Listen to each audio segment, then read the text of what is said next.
Thank you for coming. I just want to introduce Graeme Sait, who anybody who heard him yesterday or has ever heard him at any of his seminars around the world, he's got hundreds of thousands of people that follow him on his blogs and his podcasts, sorry, I'm not very good at those things, podcasts, and he is one of the most foremost people in the world on soil, and this session is going to be called The Answer Lies in the Soil.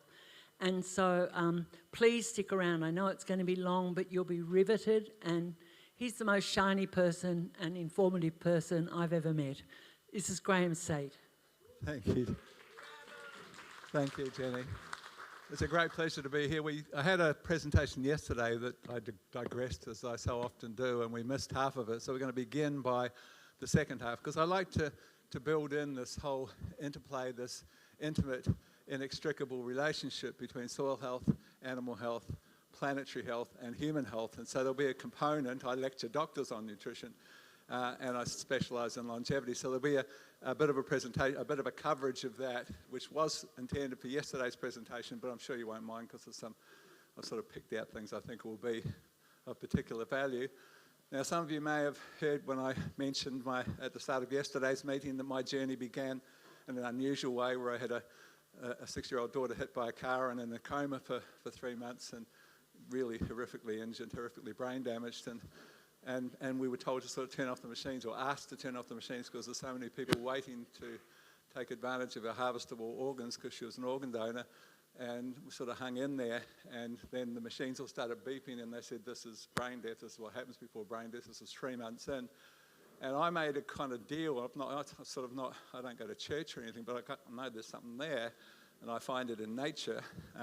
But I made this deal that should she survive against all the odds, I would do something of value with the rest of my life. At that point, I'd been a very successful business person, and got degrees in psychology and sociology, but I wasn't using them. I was involved in business.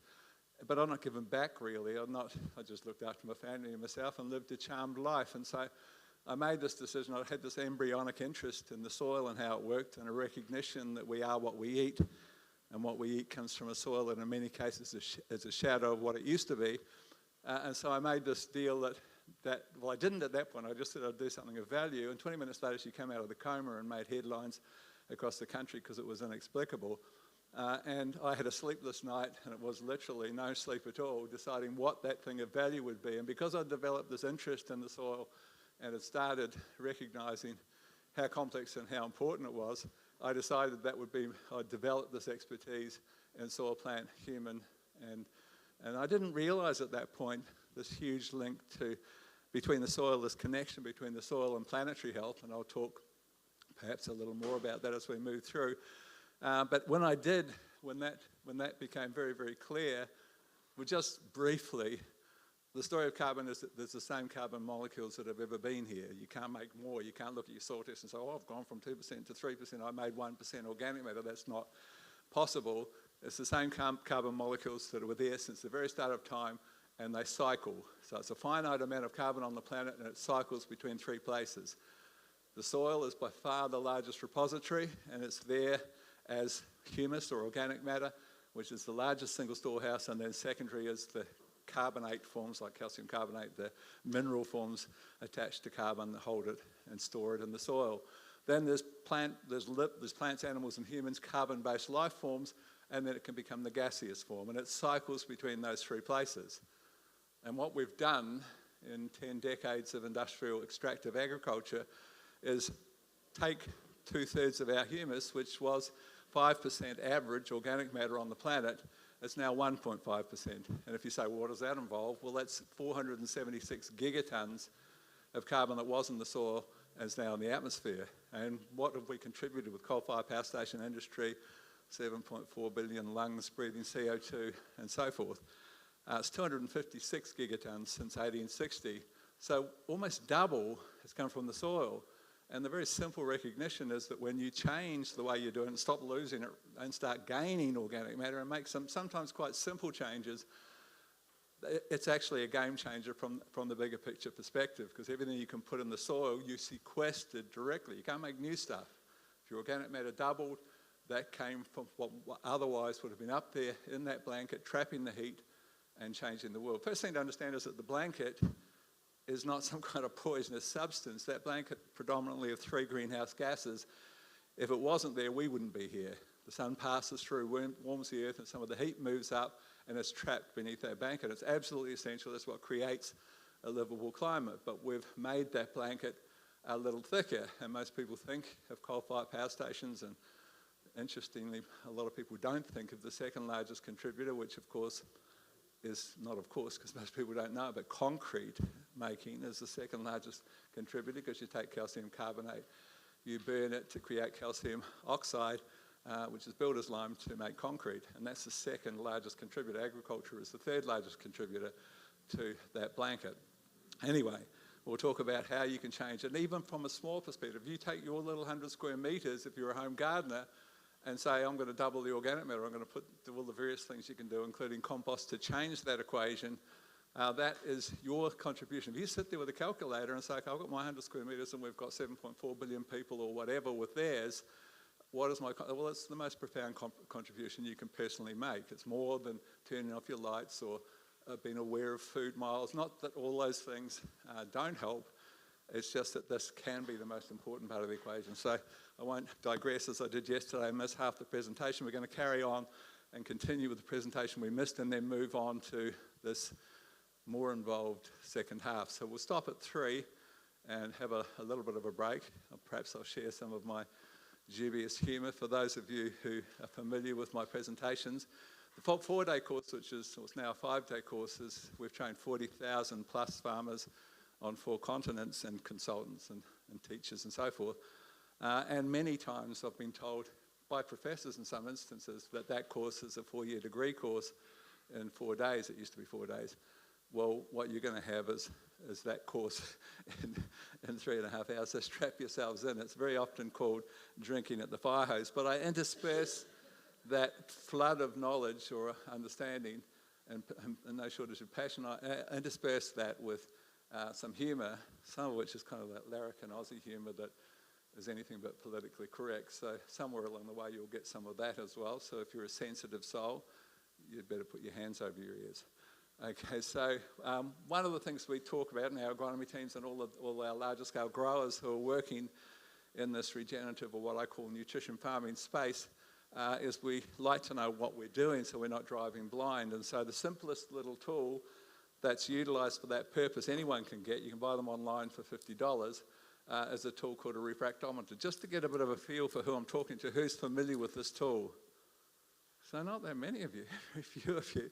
I really suggest from your perspective, it's a little bit cheeky, but when you're buying food at the markets, it's a really great thing, particularly if it's leafy things. If it's a beetroot and it's got leaves on it, or obviously greens and kale and so forth, is that you take a little bit, you take your garlic crusher, you crush a few drops of juice, which you squirt onto the face of this little sloping tool called a refractometer. It's called a refractometer because the light, the sunlight, you hold it up to the sunlight and look, refracts through the dissolved solids that are present. So you're measuring nutrient density, you're measuring the food value. You can check milk, and the highest, what's called degrees of Brix. The higher the Brix level, the greater the nutrient density and the better the food value is the model. But the very interesting thing is the higher the Brix level in vegetables, the less the need for chemical contamination, and there's huge evidence to support that.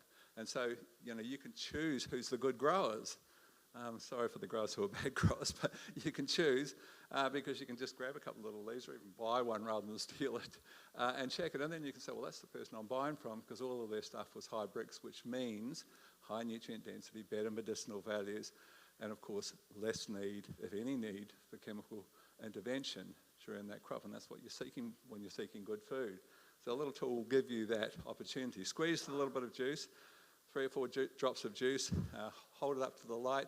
You're looking at this scenario. This is the 0 to 32 Brix line, and you've got 2 hemispheres, not always blue and white, sometimes different shades of green, depending on the crop that you've squeezed. And where the line, the 2 halves of the hemispheres intersect on that line, that's the Brix level, the degrees of Brix. And you can see here, well, you can't, but it's about 4. And that's a really low Brix. And one thing is almost certain is that you're going to have insect pressure in that crop. In fact, there are no exceptions. You've got insect pressure here, and you don't have it here, never will there be an exception. Where there's the insect pressure, you'll have a lower Brix level, always. And that's relative to the fact that you grew this substandard produce, and the role of insects, they're garbage collectors. They arrive to improve the overall gene pool and take out the garbage collector, and this little tool determines how much garbage you grew, and you won't see any exceptions. It's always the case. So this is, of course, higher. This is about 12, and on average, you need to be above 12, and the higher the better. Above 12 for most crops. Root crops, above 8 is what you're aiming for, but the higher the better is the goal line. But it's not just about this, where the lines intersect. It's also, very importantly, a measure of the percentage of calcium in the crop, and calcium's huge. Calcium's the most important single mineral in the soil, in your body, in animals' bodies and so forth, because it's called the trucker of all minerals. It governs the uptake directly of 7 other minerals. And what we find so commonly in home garden scenarios, for example, I mean, we work in a very large-scale agriculture in 55 countries, but in the home garden thing, and I'm still a passionate home gardener, is that people have not done their calcium. They've not done the very simple thing of checking pH. pH alone is huge, has a huge impact on the uptake of minerals. If you look at a pH chart, you'll see that the sweet spot is pH 6.4, and at 6.4, everything is most available. Well, most home gardens that people bring it in, and we do a free pH test on the Sunshine Coast where we're based, very commonly 5.2, 5.1. You're missing the uptake of a whole suite of minerals that are critically important if you're seriously treating your garden as your ultimate wellness tool, which it should be. You kind of missed the mark in a sense because you're missing some of those things, and that then, of course, creates a plant that doesn't get all that it needs and a plant that's more susceptible, a low Brix plant. And the refractometer will tell you whether that's happening, because you never want to see this. This is a direct guideline of calcium. You never want that sharp, distinct line division between the two. What you want, and it's even more blurry, sometimes they just run into each other, the two colours. The more blurry, the better. And the blurry line means you've got sufficient calcium in that crop.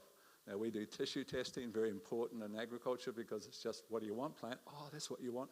Here it is. It's so basic. It's like 1 and 1 makes 2, but so many people don't do it. But in the process of doing that in multiple countries, working with teams of agronomists in many different regions, calcium is usually missing to some degree. It's not at the kind of luxury levels that we like to see to have ultimate resistance. And part of that ultimate resistance is understanding the roles of minerals. And aside from being this mineral that is directly responsible for the uptake of 7 others, the other principal chief role of calcium is in cell wall strength. Now, it's fairly obvious if you want to reduce the chemicals and improve the resilience of your crop, that if you can strengthen that, so see, the deal is you've got powdery mildew on your zucchini, that disease organism, that specific organism, that fungal organism, drills through the cell wall with its hyphae and seeking, of course, the cytoplasm, the yolk in the centre of the egg, as it were, the food source in the cell.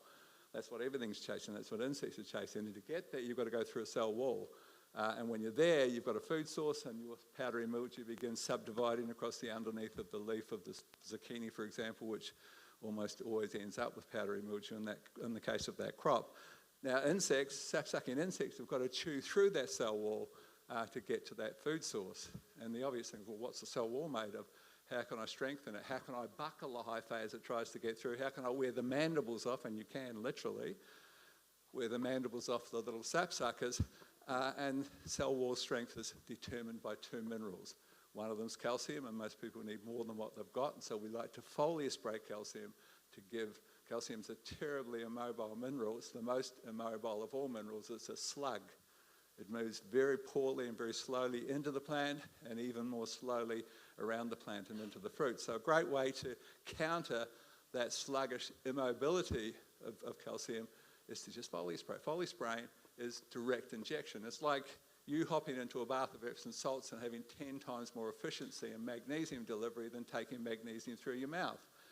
It's exactly the principle. It's 12 times more efficient through the leaf than through the soil, and very commonly it's sort of in many instances when you get right into this nutrition story, it's actually unavoidable, because you've got many instances the reason you're not getting certain things through is because you've got too much of something else. And no mineral's an island. Every mineral impacts positively or negatively the uptake of another. And we mentioned calcium. Calcium uptake directly impacts 7 minerals. But if you overdo the calcium, and this is more relevant for people doing soil testing and agriculture, but if your soil can handle comfortably, and there's a whole formula that tells you exactly what calcium is required in your soil, and someone says, oh, your pH is down, mate, put 4 tonnes of lime, and your soil can hold 2.2 tonnes of lime, that's worse than not liming, because you've just created the same 7 minerals that calcium pushes the uptake of.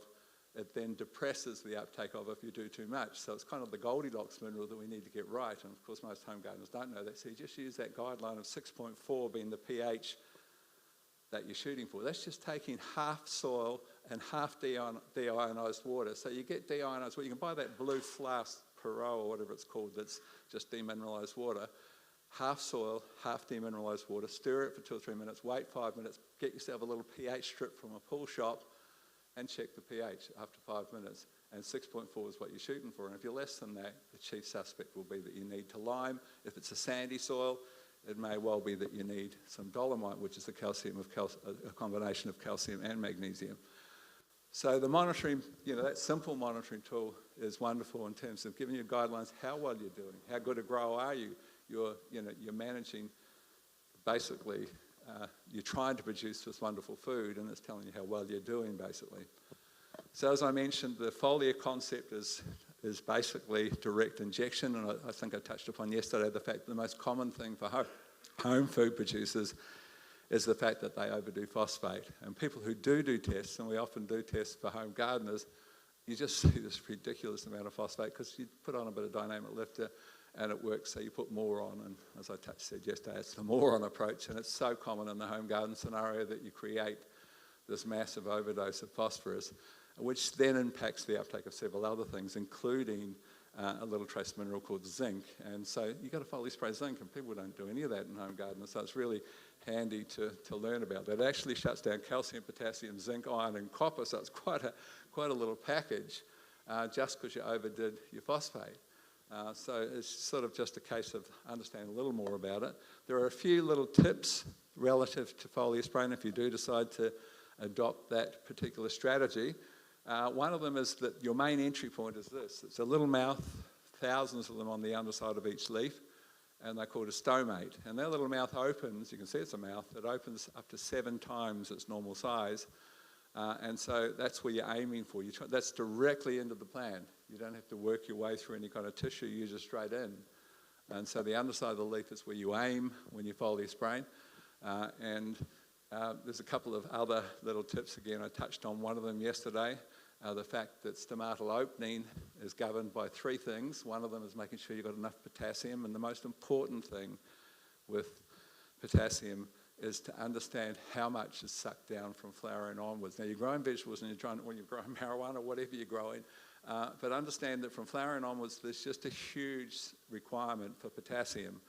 You can, the common thing, just to give you an example, you're growing a tomato plant and it's doing really nice, and then it gets its first flowers, and then you start to see these little brown spots. You've all seen it because it happens to almost every tomato plant. And then those brown spots, it's a disease called alternaria, move up the tomato plant and shorten the life of that plant and eventually kill the plant.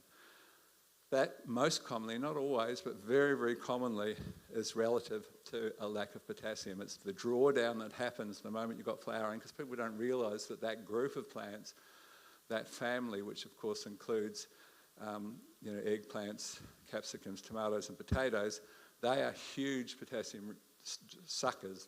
They love potassium almost to the scale of something like avocados and bananas. They really use potassium. And potassium is required to pump sugar into things. It sizes things up. From flowering onwards, when you've now got to size up the fruit and so forth, there's a massive suck down of potassium. And when you run out of potassium, potassium is a very mobile mineral. It rushes to the top where it's being used, and you lower the sap pH. That's another whole concept, is the sap pH of the leaf. And the sap pH drops in the lower leaf. That's the calling card for the disease. So the disease is directly linked to a potassium deficiency at flowering. So if you know that, you just fix it.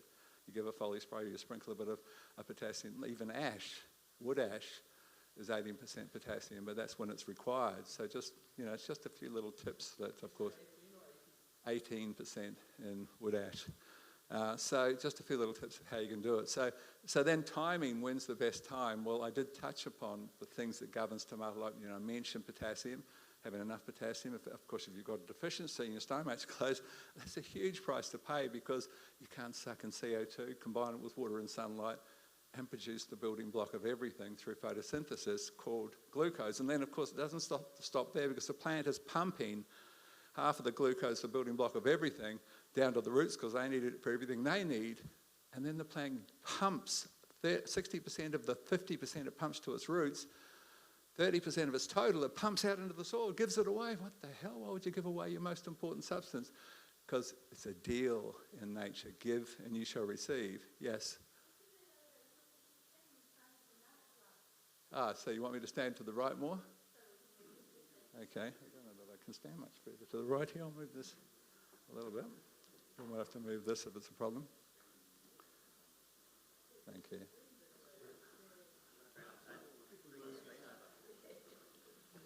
Yeah, that's better. That'll work. That works. Yeah, you can do too much of anything. Good question is, can you put on too much wood ash? Because it's with any mineral you can overdo it, so you're not going to have less thick or anything. Because then potassium shuts down other things, including calcium, so it's a price you pay if you overdo anything. But wood ash is, the one good thing to be aware of with wood ash is that the potassium that's in wood ash potassium is the most mobile. We talked about calcium being the least mobile of minerals. Potassium is the most mobile. So if you have, say you've burnt off some logs in the paddock, that as soon as it's rain, that potassium's gone. That's why nothing grows after you've burnt off, except plants that can handle ridiculously high levels of potassium, because the potassium has leached immediately from the ash into the soil. And that's why taking your ash and putting it into a compost, where the whole process of composting, the biological activity and so forth, and the complexing with carbon and so forth that happens during that process, that stabilises the potassium. It's just the obvious no-brainer thing to do, is to take your wood ash and put it in your compost. It's a wonderful addition to compost. You've now got a potassium-rich compost.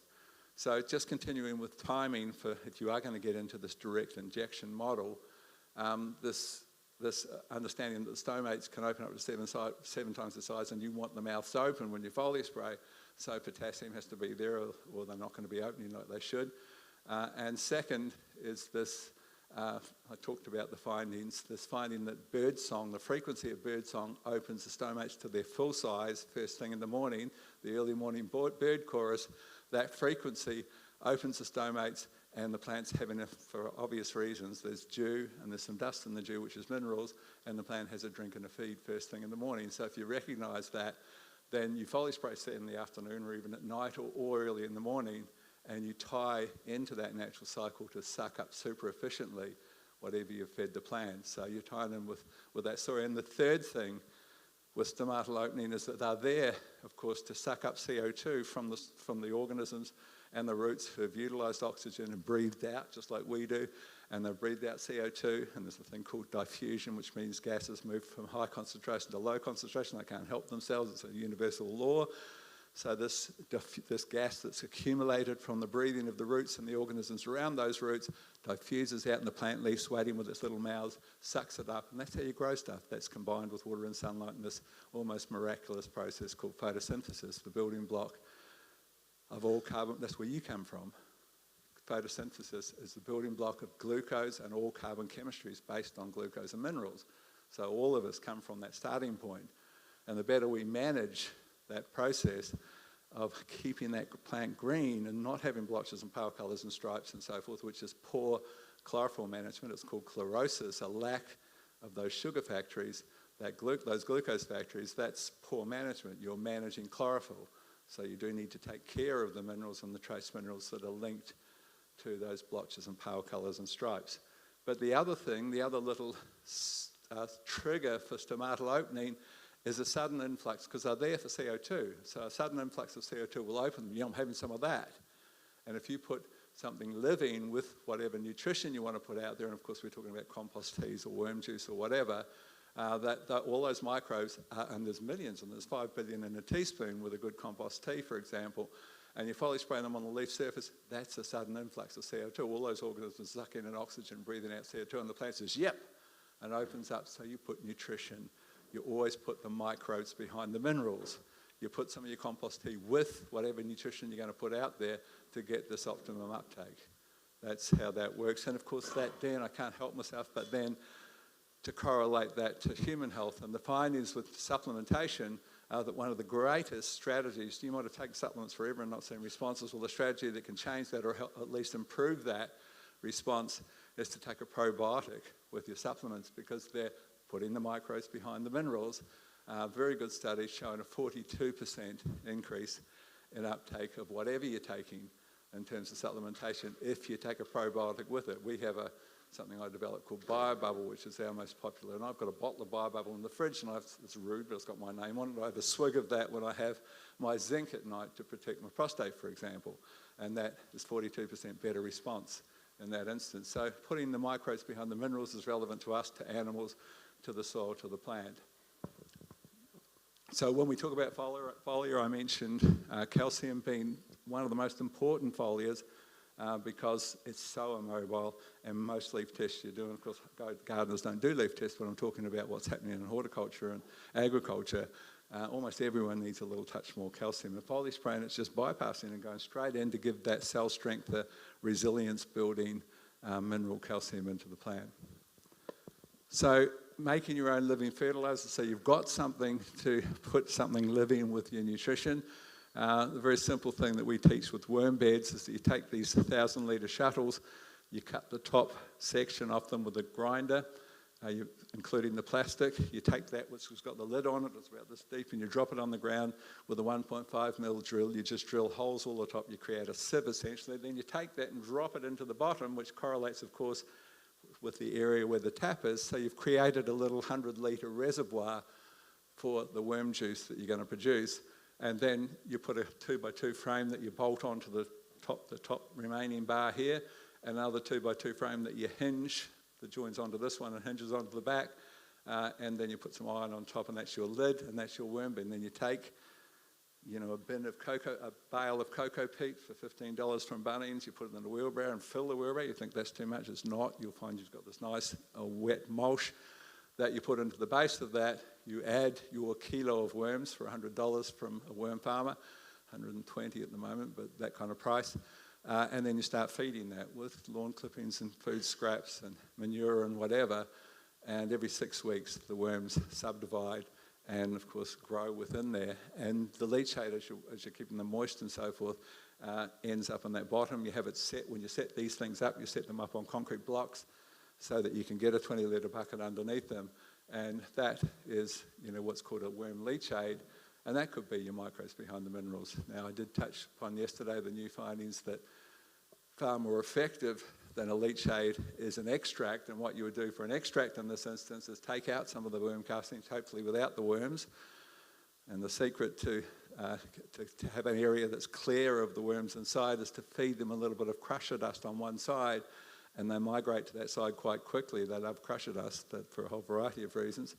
And then you take the area that doesn't have the worms and you put that into a bucket, if we're talking home garden scenarios, and you beat it. You're really beating the microbes off the humus. What you're getting with the leachate is just a few unfortunate escapees that happen to drip through. If you monitor, as I mentioned, with this very handy new little tool that measures microbial biomass, you'll see that it's many, many, many times more when you do that concept of an extract, which is stirring violently or hosing it, then let it settle. Then when you test it, you get 7, 8, 9, 10 times more number of organisms and variety of organisms when they're not, what leach through, and everyone's always done leachates, but what's leached through is just a few unfortunate bugs who, or whatever they are, that wash through. They don't want to leave home. They don't want to leave the comfort of where the food and the humus home base is. That's not where you get the big numbers. The extract, even with compost, the extract, put it in a bucket, hose it violently, let it settle, and then put that out. That's how you get the best of impact from making a liquid fertilizer from compost. So, interestingly, with the worm juice and the vermicompost story is the story that worms incubate in their gut. There are a very unique range of organisms that simply aren't present in the soil by themselves. If there's no worms in your soil, you don't have that group. And it's quite a diverse and super productive group of organisms that only come from earthworms. And so the whole benefit of these liquid fertilizers made from vermicast is that you're bringing in, particularly if you haven't got worms, you're bringing in this whole new army, this whole new super productive workforce of nitrogen fixers and phosphate solubilizers. So what we're going to talk about, because there's a few different things you can learn relative to making your own fertilizers, and this is a really important thing to consider. So when we talk about what's called the soil food web and this recognition that beneath our feet lies this, I mean, when I talk about nutrition farming, I talk about minerals, microbes, and humus, and the interplay. And it's always been this huge thing of which is more important, the minerals or the microbes. And you know, you could say, well, you've got to have your calcium to magnesium right to get the oxygen and to feed the biology. So maybe the mineral story is more important than that chicken and egg. But then within the last 5 years, there's been this massive, hugely important new discovery, which really explains how forests and how whole regions that have never had any nutrition have succeeded forever before we stepped into the equation. And the discovery involves something called rhizophagy, or it's actually pronounced rhizophagy, but even the guy that invented it mispronounced it, but I checked it out thoroughly and it's supposed to be, but it looks like it's spelled rhizophagy. And rhizo means root and phagy means eat. There's something I'll talk about relative to human health that's probably the single most productive thing that you can ever do in terms of longevity, and that's called autophagy, eating yourself. We'll talk about how that works shortly, but this is rhizophagy. And the finding is that plants are actually getting over half of their nutrition by literally eating microbes. Who the hell would have thought that was happening? They suck in microbes through their root hairs, bacteria specifically, and then they dissolve with the superoxide that they make. They dissolve the outer cell wall, this free radical, this sort of oxidant. They dissolve the outer cell wall, and then they eat all the things that are inside that microbe. And then occasionally, or on a regular cyclical basis, they actually spit out a few through their root hairs, they allow out of their root hairs some of these guys without a cell wall, but they're so versatile they can actually recreate their cell wall. And these guys that have been inside the prison or inside the wondrous machine, now through a process called quorum sensing, this understanding we now have that microbes are constantly communicating. Everyone's by those roots waiting for that feed of sugar, and you just come out from inside the whole deal. And so you share your whole understanding. Well, this bloke needs some manganese, and he needs this, and he needs that, and whatever. And if we look after him, he'll feed us more sugar. He'll look after us. And so there's this whole thing. No one ever knew it. It was just so profoundly exciting to understand. So now I think the balance is very much the microbial side of the equation. You know, half of it's just coming from plants eating microbes. So obviously compost and feeding wonderful compost, or feeding substances that will stimulate your existing organisms are hugely important in that equation. There's still some tinkering needed in some instances because we've thrown things so much out of balance to fix them from a mineral perspective, but I think the microbial side. So when we look at what's called the soil food web, we find that the two dominant players are, of course, the fungi and bacteria, but there's many other creatures, and one of them, and it's a hugely important organism that very commonly is lacking. It might just be chlorinated water that's knocking it out in your garden in a town scenario.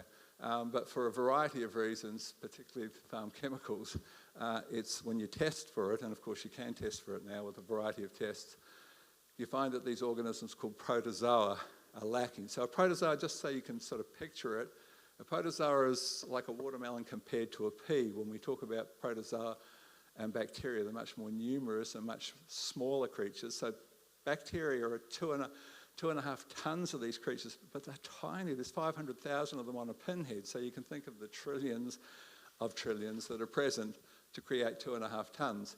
So bacteria are sort of dominant in terms of numbers in the soil, but they're much smaller. Protozoa are much, much bigger, as we mentioned. But the role, and there are several roles of protozoa, but one of the chief roles of protozoa is to keep bacterial numbers in check.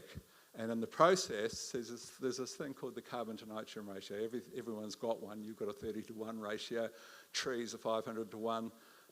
Protozoa are 30-to-1. Bacteria are the tightest known carbon to nitrogen ratio. They have a ratio of 5-to-1.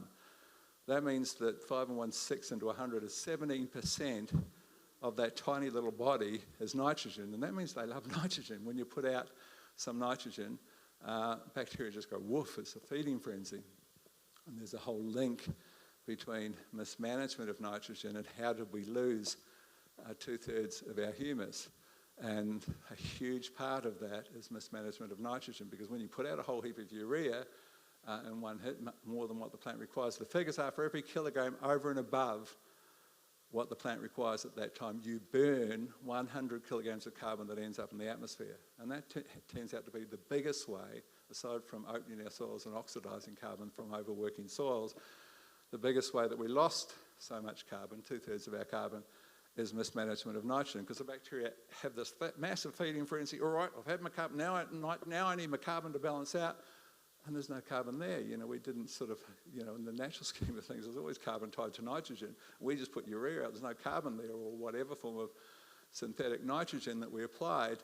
And so in the absence of carbon, they have to have carbon. They've just had this feeding frenzy. You can watch them double and treble while they're feeding on that nitrogen, because they subdivide every 20 minutes.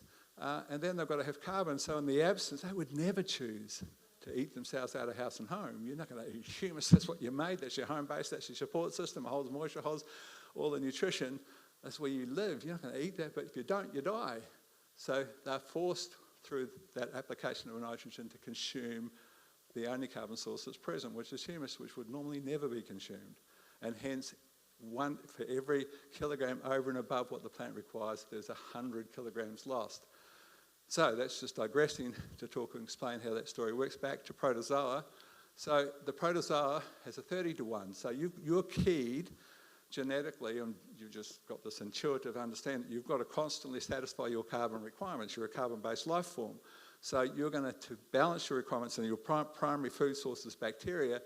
You've got to eat 6 bacteria at a time to get 6 5s make 30, and you're 30-to-1, but you only want 1 nitrogen. So there's 5 spare, so you go and you spit 5 times, and you recycle that most abundant, most important mineral constantly into the soil. The plant says you beauty and sucks up that nitrogen. So it's hugely important. I'll give you an example. We went to a field day from a ginger grower. Ginger, of course, is our version of the ultimate cash crop on the Sunshine Coast. Last year it was $25 a kilo, and there were many guys that became multi-millionaires, because we've got guys with 200 hectares of ginger up there, largest ginger growing area in the world, the Sunshine Coast. And then this year, this is the topsy-turvy world of agriculture. Guess what ginger's worth at the markets at the moment? $1.30 a kilo. It's just beyond belief. So ask the question if you're paying big money anywhere for ginger, because that's what it's cost. That's what you can go to Brisbane Market Report and see what it's worth. $1.30 a kilo. So you can't, it's $7.70 break even. You got to get. So it's not even worth. Obviously, you're losing money constantly harvesting it. But anyway, back to visiting this ginger farmer. So people have not seen ginger grow before, and they're saying, "Well, does it take much? Well, it's a field day. We take people out to his farm. Does it use much in the way of water? Yeah, it does. If it's not raining, we've got to irrigate twice a week. And what about nitrogen?" And Ken said, "Yeah, it does. We usually use 30 to 50 kilos of urea each time we irrigate." And I'm saying, what? It's a 6-month crop. We're monitoring your leaf tests constantly. Every month we do a test for them just to check what's happening and keep fingertip control of everything, because big yield, big high dollar value crop is worth the investment. And there's no excess nitrogen, and ginger doesn't use up to 100 kilograms of urea. And so what the hell's happening? I said, "Look, I'll shout you a soil life test. It's $300. Now you can do it very inexpensively for $20 with these little tools, but then you couldn't." So we test it, and the test comes back, and pre-working with us, he'd used, as all ginger growers use, that's why you want to buy organic ginger, they use really harsh nematicides. Back in the day, they were using methyl bromide, and that kills most things, or a whole range of things in the soil. Certainly it's very harsh on protozoa. So what came back was the highest number of bacteria I've ever seen in a soil, and I've seen a lot of soils, and 0 protozoa. So there's no recycling of the nitrogen. You're not going to get any of that nitrogen. The bacteria eat at the table first. Your crop's not going to get any, and hence his requirement for that massive amount of applied nitrogen to get a decent crop, because there's nothing recycling the nitrogen. You've just got to wait till they die, because there's nothing recycling. That constant recycling of sucking them up and spitting out 5 units of nitrogen that you don't want within your balance. So I said to him, "Look, it's very simple to make a protozoa tea, and you've got brewing equipment, because most of our growers do. We'll have either a simple anaerobic setup or an aerobic brewing tank." And I said, I told him how to make a protozoa tea. He said, oh, can you do it for me? And I said, well, I don't usually. He said, well, I had the field day. I said, okay then. And it was really lucky that we did, because we make, got big tanks, and he needed 3,000 litres of it. It's quite a big operation. So we've got a 3,000 litre brewing tank. We brew it up. I'll talk about how you do that in a moment. My microbiologist takes it in, they check. It looks like sardines when you finish, normally under a microscope, very visible. Nothing, zero. And you say, how can you get this wrong? There's only 3 ingredients. So we go and get some more lucerne, do the same thing, zero. So then I ring the lucerne growers. What have you guys been doing? What could be explaining this? They said, oh, we all had lucerne flea. Everyone sprayed for lucerne flea. Well, the insecticide that kills lucerne flea, we now know, kills protozoa. So you do need to source. It's not always that you have problems with it. So sometimes you'd be right, but you would never know. So you need to source, either know the history of the lucerne or source organic lucerne, which is what we did, pay $5 a barrel more for organic lucerne, brewed it up. Now it's like sardines in there, took it across in 1,000 litre shuttles to Ken's place, which is just down the road. He put it through his fertigation, and 6 weeks later he's cut his nitrogen requirements by 65%. He's cycling the nitrogen from the bacteria when the protozoa are added. But it's much more than that when we talk about protozoa and bringing them back. If you don't have, how many of you have got significant numbers of earthworms in your soil? So much higher than normal, but still only half. So if you want to bring them back, the greatest tool that, and of course I've done it myself, and I've got 2 farms and of course veggie gardens forever, but the greatest tool to bring them back is this thing called protozoa tea, because everything's got their favourite foods. I mean, Australia, you would think, in South Africa, the favourite food is biltong. They love that dried meat. There's biltong bars, there's people selling it on the streets, it's just everywhere. Australia, interestingly, you'd think, well, what would you think Australia's favourite food would be, just out of interest? Meat pies. Yeah, I would have thought meat pies, but it's not. It's actually spaghetti, according to Choice magazine. It's our favourite food, weirdly. Pizza probably comes second. So the Italians had an impact on us. But I'll just have a mouthful of water and more.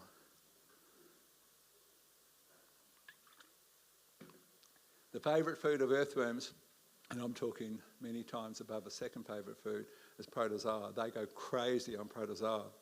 You put a protozoa tea out, they just come. So I'll give you an example. I was in the Kununurra doing a half-day talk on viticulture. I'm a bit of an expert on viticulture. I lecture all over the world. So I'm the consultant for the world's most expensive wine called Romani Conti in France, for example. And so this bloke hears the story about protozoa that you're just hearing and thinks, well, I've got a brewing tank. I'll check. So the aim with this nutrition farming thing is that you want to have 25 earthworms per shovelful. So he tests his soil with a shovelful, does some averages. And his average is one earthworm per 11 shovelfuls in his 40-acre vineyard. So he said, all right, I will do a protozoa tea. So he did a protozoa tea, put it out. 6 weeks later, he goes back and recounts. He's already seen the change because he's seen the little piles of worm castings coming up everywhere and the little holes that weren't there previously. And 1 per 11 shovelfuls in 6 weeks has become 11 per 1 shovelful. Now, he put out 100 litres per hectare. It's a high rate, but you can't do any harm with it.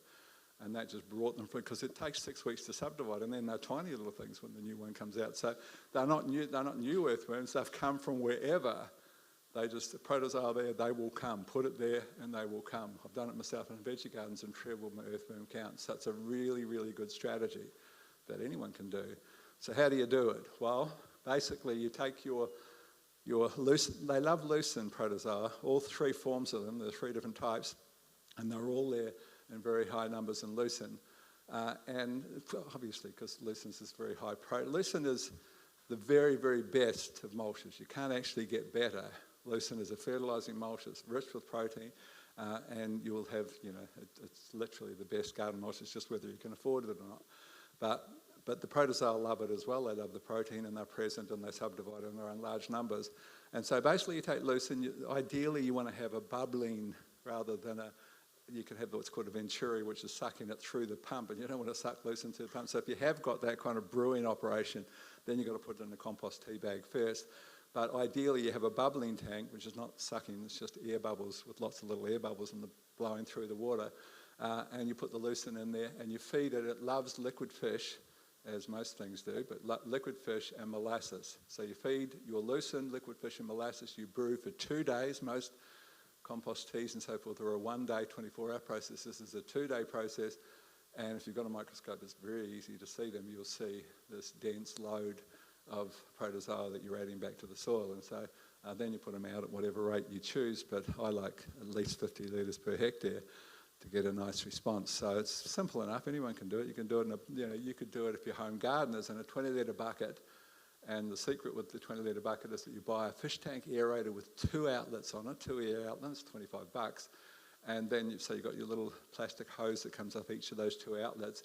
And then you buy what's called an air stone, which is just a sort of cylindrical piece of super porous material that pumps out thousands of tiny, tiny bubbles, which is the essence of aerobic brewing. It must be a very, very small bubble because that creates more surface area and a higher percentage of dissolved oxygens for these organisms as they're multiplying 20 minutes.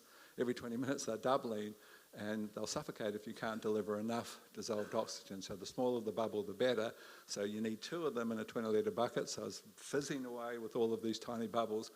And then you put your lucerne, your fish and your molasses in there, and 2 days later you've got this wonderful little resource. Yes? Okay, so if we're talking a 20-litre bucket, we'd take maybe a kilo of molasses in there, which is a bit of a bunch because it's quite light. And you would use, I've got to get down, I usually talk in 1,000 litres, but 100 mils, let me just think, 100 mils times 100 mils of fish and 100 mils of molasses. You could double up on that if you wanted, it wouldn't hurt. That's the kind of rate in a 20-litre bucket. Charlie Carp's not the one to use without being harsh on any specific product. I mean, obviously I'm going to say ours is, but there's plenty of other good fish out there. The reason Charlie Carp's harvested from rivers, the story about fish is you're in the ocean, which is a hell of a lot cleaner than the rivers, and of course it's much more mineralised than the rivers. So all of the compounds, everything comes back to minerals, everything in your body, everything of value, all phytonutrients that drive your health come from minerals. You say, like I talked with the Minister of Agriculture for 3 hours in the UK, and he cited a study where they tested vitamin C in orange orchards. Well, you think, well, I'm going to eat my orange to get my vitamin C. They found a significant percentage of oranges that had 0 vitamin C. So vitamin C is built from a couple of trace minerals, including copper, and if you've just put on nitrogen, which many people do, and you've ignored completely the trace mineral requirements, you don't have the building blocks to build the phytonutrients, vitamin C being one of them. So that applies to the fish that are grown in quite sort of our drains, is what our rivers have become. So far better get to ocean fish is the message in terms of liquid fish. So no, seaweed is quite different than seaweed is the whole story of using seaweed, and I'll touch upon it shortly, is not really about the trade. Even though it's got this nice smattering of the whole 74 minerals that were found in the ocean, the key story with seaweed is the fact that the minerals, when I mentioned minerals are the building block for everything, have generated the production of 4 hormones that all plants require. They're called cytokinins, gibberellins, auxins, and betaines that are built from minerals, and that seaweed is the highest known source of those. And because we've stripped many of our minerals from the soil, many plants can't actually achieve their genetic potential because they lack the building blocks to build those 4 hormones that drive everything from germination right through to fruit formation and so forth. Even post-harvest, shelf life is driven by 3 of those hormones. You can dip your crop into kelp just after you've harvested it and double the shelf life because you'll suck in those 3 of those 4 hormones from the kelp. And many people do that to increase shelf life, or foliar spray directly before you harvest. So kelp is about those kind of things. Fish is about the main things that everything eats. It's just carbohydrates, protein, and fats. Obviously the very best thing is to have fish that has the oil still intact, and not sometimes fish has had the oil sucked out of it because there's money in the fish oil, but you need the whole fish sort of thing. And then you've got basically the 3 food groups that everything eats, including bacteria and of course protozoa. So fish and molasses just is the thing that works best. So if we talk about the other benefits of protozoa, we talked about its recycling of nitrogen, spitting out the ammonium form of nitrogen for the plant to suck up, which it does constantly all day, every day. 10,000 pea-sized bacteria sucking up 6 units and spitting out 5, because they only need 1 unit of nitrogen, but 6 units of carbon. But the second thing is this thing called root architecture, and the primary chief or queen or king of root zone architecture is mycorrhizal fungi, because it burrows in, this little thing that's almost like a parasite, burrows into the root, and the plant's got to feed it then, and then it branches out and gives you 10 times the original root surface area. So mycorrhizal fungi are huge, but only just behind them is the potential of protozoa, because they spit out, particularly the largest form of them, which is called amoeba, they spit out this auxin hormone that has this massive impact. It's very visible when you put out a protozoa T. You just see all this little branching coming up all the roots. They trigger, with that auxin hormone, it triggers this root stimulation, which can be wonderful in terms of how your crop does. And it's more than just, everything's interrelated. When we talk about how can we build humus in our soils, well, the more roots you've got, the more humus you'll build. The most of the humus building is not from the above ground plant. Most of the humus building, even with crop residue, if we're trying to save the planet by putting humus in the soil, most of the humus building is the roots in the soil ready to be converted. And the bigger your roots and the more diverse the roots, and that's why cocktail cover crops and having all these different root structures. And if you can expand those roots with that hormonal effect, which would be happening naturally if we hadn't messed with our soils, by bringing back protozoa into the equation, that then translates right through to more carbon formation, more humus formation, and more potential to save the planet. So all of this is kind of interrelated. So the recycling, so it's not just that they're sucking in that bacteria and spitting out the nitrogen, they're also recycling all minerals that were present in that bacteria when they are taking what they need and spitting out the balance. And of course we mentioned the stimulation of earthworms. They're the favourite food by far for earthworms, and they're so important to have them working in our soils. And the stimulation of nitrogen, it's sort of like pruning the trees. It's found if you've got protozoa there chomping up a few nitrogen fixes, they bounce back more vigorously. It's sort of like you prune the tree, it comes back better. And there seems to be this direct relationship with the power of the natural organisms, particularly the free living nitrogen fixers, who are crowded around that root waiting for their daily feed of sugar, and in return make an enzyme called nitrogenase and grab some of that most abundant, most important mineral, you could argue, from the atmosphere and fix it into the soil for the plant. And that process is hugely important, and anything that boosts it, and this protozoa does boost that response. So the protozoa T, multiple benefits. We touched upon the fact that we've always, well, with the advent of sort of soil food, we're understanding there's been this thing that all the good guys are aerobic and the bad guys are anaerobic, and that's true. You can work a soil that has been totally neglected and it comes up all clods, and so if it's got a poor Cal-Mag ratio, it's not breathing well. And the anaerobes that you disturb, you'll smell. There's sometimes a vomity smell, or a rotten egg smell, which is a sulfur type compound produced by anaerobic organisms that are not, and both of those substances are actually toxic to plants. So butyric acid is one of them. Plants don't like them, so that's why so everyone's thought, well, anaerobic guys are bad guys. And then this guy, Professor Heger, said, well, why is it that lactobacillus, which well, they can be either aerobic or anaerobic, they're largely anaerobic, why are they everywhere? Why are they in our gut, on our skin, and on every plant surface, every soil, every animal's body? They're everywhere. Why are they there? Because there's nothing accidental in a perfect blueprint called nature. And so what Heger discovered when he started looking, he said, oh my God, they do all the same stuff. They fix nitrogen, they cellulose phosphorus, they produce stimulants to boost plant immunity, they deliver minerals, they create humus and so forth, just like the aerobic guys do.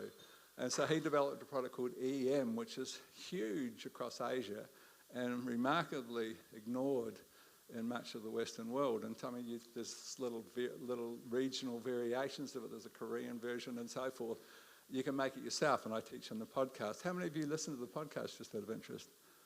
Wow, only 2 or 3 people. Usually I don't, wherever I talk, it's just because people have heard the podcast. But the podcast is called the Nutrition Farming Podcast. If you've enjoyed what you've heard to date, you probably won't ever listen to that. It's got hundreds of thousands of listeners it's turned into. I did it because I couldn't tour. I was traveling to 25, 30 countries a year teaching, and then COVID came and I chose not to vaccinate, so I couldn't go to a lot of places. Still can't go to the US, they haven't changed it yet. But and so I thought, well, I'll do a podcast. I don't know why I didn't think of it earlier, because farmers are sitting in their tractors, and they're all set up now that they've got, you can listen to anything. And then it's just become, it's the 4th season now, it's just become this huge global phenomenon. It's in 77 countries, and my life's become a nightmare as a result, because I just get so many emails. And usually when you come to a talk like this, everyone, I'm so surprised there's only 2 people that ever heard of it. Anyway, you got to... is called the Nutrition Farming Podcast. It's on all the Spotify and Apple and so forth. So it has 6 segments. It goes for 3.5 hours, so it's pretty much it's kind of things you're hearing today. And it has my humour segment built into it, which ruffles feathers amongst some people, but you've got to learn to laugh or you might as well die. Anyway, this guy, he developed this thing called EM, which is effective microbes, which is everywhere. Now, you can make it yourself, and how you make it yourself, just so you know, it's a simplistic version of EM, but it works really well. It's called a lactobacillus tea, and the starting point which is what he used as a starting point, but then he just amplified it with a few additions. You just take rice. So you take a kilo or even half a kilo of rice half a kilo of rice in a 1 litre jar, and you stir it quite vigorously and shake it, fill it with water, shake it, and then you unscrew the lid so it can just get a little bit of air out, but still most of the oxygen's kept out, but it can force itself out past the slightly unscrewed lid. And you leave that sitting there for a week to 10 days, usually 10 days, and you'll see a couple of little curds floating on the... sorry, before you do that, you take out the rice and eat it, or put it in the fridge and then eat it, then whatever you're going to do with it. You're wanting the rice water. Rice has got all of those 3 food groups that I mentioned, and it's covered in lactobacillus. And so you then leave that liquid with the rice removed for that 10 days in that jar with the lid slightly ajar, but just tiny but unscrewed. And you'll find little curds floating around on the top, and basically the base is your serum. Then you take a 20-litre bucket and with the lid on it, and you buy a $4 one-way air valve from a home brew shop, and you poke that through the top of the lid on your bucket, and you fill that with milk. Now, you might go down and you could use milk powder, it still works, it's cheaper. But you fill it with milk, and you add that starter serum that you made from the rice for 10 days, and at the end of another 10 days, when you take your lid off, there will be this big, thick layer of curd and this lactobacillus serum beneath it. And that serum, you could then, if you wanted to, go to the next stage. You can put that mother serum either in the fridge and store it for later use, or you can put that into a 200-litre drum if you want a lot of this stuff, and add molasses to it. And the amount of molasses you would add to the 200-litre drum. Well, we put 50 litres in 1,000 litres. What does that come back to? 10 litres, is it? Yeah, 10 litres of molasses in there. And again, you need the little valves, and now you need 2 of them because there's more air coming out in the top of the 200-litre drum, so it's got to have a lid on it. And 10 days later, or sometimes in the cold conditions longer than that, you've made your own brew that lasts for 2 years. It's the most user-friendly microbial thing ever. You can just leave it sitting outside, and for 2 years you can use that material, that lactobacillus brew. Well, you can do the same things with all the added things with EM, or with our product BAM. BAM is EM with 9 new additions to it. And the things you can do with either your lactobacillus do-it-yourself thing or your commercial EM or BAM, which is so simple, there's nothing simpler to brew than that. I teach people how to do it in 15 minutes to make a 1,000-litre. The 1,000-litre shuttle, if you're big enough to justify that, you take a 1,000-litre, you can pick them up for $100. They can't have had chemicals or anything in them, but you can pick up a clean shuttle. And in this case, your valve has to be bigger because it's a whole 1,000 litres that you're brewing. So you drill an 11 mil hole, the size of a garden hose is 11 mil, and you cut a piece of garden hose off your hose 1 metre long, and you poke one end through that hole you've drilled. We do it in the lid, but I saw some people doing it in the top, and if you're going to keep using it for that, it probably is a better idea because then you've got access to the lid still. And you poke your lid into the airspace in the top. There's always this much airspace once you've filled up the tank, and it's not in the liquid, but in the airspace. And the other end, you have an empty bottle filled with water, 2-litre Coke bottle filled with water, strapped with a couple of plastic straps onto the metal frame 2/3 of the way up. And the other end of the hose goes into that bottle, and the bottle bubbles while you brew. And when it stops bubbling, you've got your product that then has a 2-year shelf life. So you've taken your 1 kilo of rice, because you could do this now with your 200-litre and just build your way up over a period of a month, and you've got this massive amount of this wonderful fertiliser. And let's talk about some of the things that those lactobacillus teas can do, and they're very well researched. I'm really keen on them for composting because most of our growers, and even a lot of home gardeners, say, well, I don't want to get out there and have to turn the compost all the time, which you've got to do, because it overheats and can cause ash, carbon, and all sorts of things. If you're conventional aerobic composting. This one, you set up your compost pile just like you'd set up an aerobic pile, which is the carbon layer, putting your inoculum and watering that inoculum in, This is your BAM or your do-it-yourself lactobacillus tea. Water it in, make your carbon layer, make your nitrogen layer, which is usually manure or green stuff, because the green stuff is predominantly nitrogen. There's a mineral in chlorophyll, as nitrogen is the most abundant mineral. So either green or manure or a combination on top of your brown stuff, might be council waste or straw or whatever. And each layer you put your inoculum in water and completely make that layer moist, and you grow it right up to whatever height you want, and then you cover it completely with black plastic or with a silage cover or whatever, and you put, it needs to be completely anaerobic, and you put blocks, concrete blocks or logs or something on the edges, and 8 weeks later, so it's much quicker than the 6-month process of a static pile or the 3 months of turning it constantly. 8 weeks later, you've made this compost, and really from an environmental perspective, it's sensational, because normally when you take compost, particularly aerobic compost, and you take a ton of organic matter, you get 630 kilos of end product. So where did all the rest of that stuff go? Well, a lot of it oxidised, particularly when you're turning it all the time. So there's a lot of CO2, there's a lot of methane, there's a whole lot of things going during the process, and no one ever does the carbon footprint of aerobic composting to say, well, I made this carbon in the end, but what did it cost to make it in terms of environmental impact? This is all undercover, it's all anaerobic, and at 8 weeks later you pull back and you've got this beautiful compost that actually in many instances outperforms the aerobic compost, and your conversion rate is 910 kilos from a tonne instead of 630, so it's like a 25% higher conversion rate of actual compost with no work, which farmers like the idea of. So I do it all the time. I've got piles running everywhere, and it's just a beautiful compost. It's a wonderful compost. So that's a BAM or an EM compost, and then that compost becomes disease suppressive. The liquid that you've made in that 1,000-litre container or that 20-litre bucket or that 200-litre drum is wonderfully fungicidal. It works on, you want to try it. Here's your secret if you want to grow zucchini, which I challenge anyone to grow without powdery mildew. The secret to growing powdery mildew-free zucchinis, the most susceptible of all plants to that particular disease, is powdered milk and BAM, or EM if you can source it. And you combine those two together and foliar spray it, and it just eats the spores off there. And you can watch it. I mean, we use it because I've got this large apple orchard, and they're quite susceptible to powdery mildew when it's damp like this. And it just eats the spores off. Next day, there's no spores. So it's just a tremendous tool for that purpose, and you can make it really inexpensively. So that's the suppression of pathogens, really good for detoxifying chemical residues in the soil. Breaks down. It's got one organism called Lactobacillus plantarum, and EM and our product have that. And Lactobacillus plantarum is considered the most voracious known carbon digester. So it does a wonderful job. That's what's happening in that composting scenario, for example. But if you've got crop residues and you want to convert them to carbon rather than having them oxidise and end up in the atmosphere, really, really good. Pet probiotic, human probiotic, you're not supposed to. People put it in their troughs because it controls for animals. It eats all the algae, but then it becomes a probiotic for the animals. I mean, we're not supposed to say that because it's not registered as a probiotic, but lots and lots of people globally do it. You can put a cup into your septic tank, or actually 2 cups, 500 mils, and you don't have to have a septic tank cleaner in.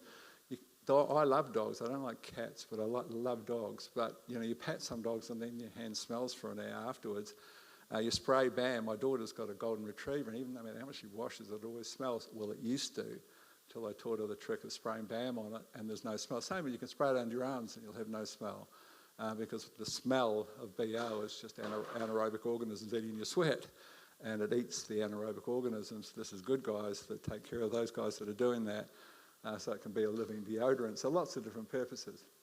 So, moving on. Yes. Yes, they are. There's lots and lots more.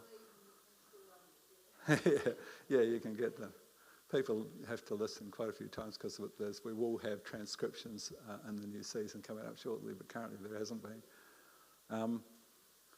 So let's talk about, a different perspective of growing food, and that's, our contribution to the web of life. And there's this whole new sort of science and studies around this thing called biophilia, which is our innate connection to that web of life. And they're showing things like in cities where there's one really good study out of, you go to places like Seoul in Korea, for example, there's just no green stuff. It's so pitiful driving to the airport and there's a little green strip between the roads and people are picnicking with 4 lanes of cars on either side on this little green strip just so they can have some green. It's like it's a concrete jungle beyond belief in much of Seoul.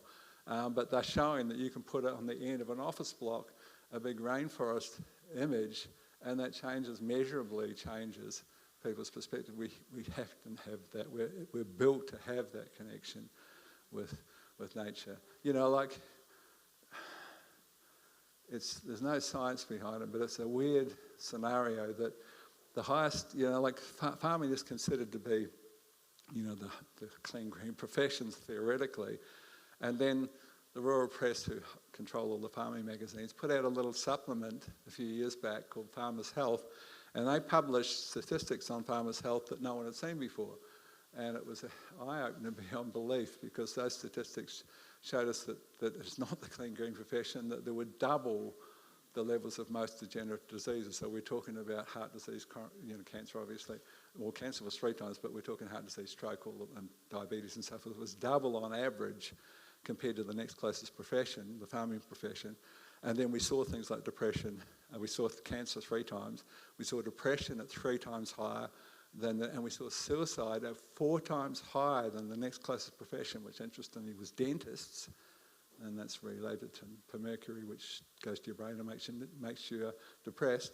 But you know, a horror show finding. But what's fascinating for me is that I don't know of any regenerative farmers, and I work in many, many countries, and I don't know one, and that's so weird, who's ever committed suicide. And what I'm saying is that we were supposed to be there working with a healthy soil, and when we see the new studies that are coming through relative to soil, we're discovering that the soil, there's one group of creatures in the soil called actinomycetes, and these little creatures that are sort of almost a cross between a bacteria and a fungi, they create the healthy soil smell, the delicious smell.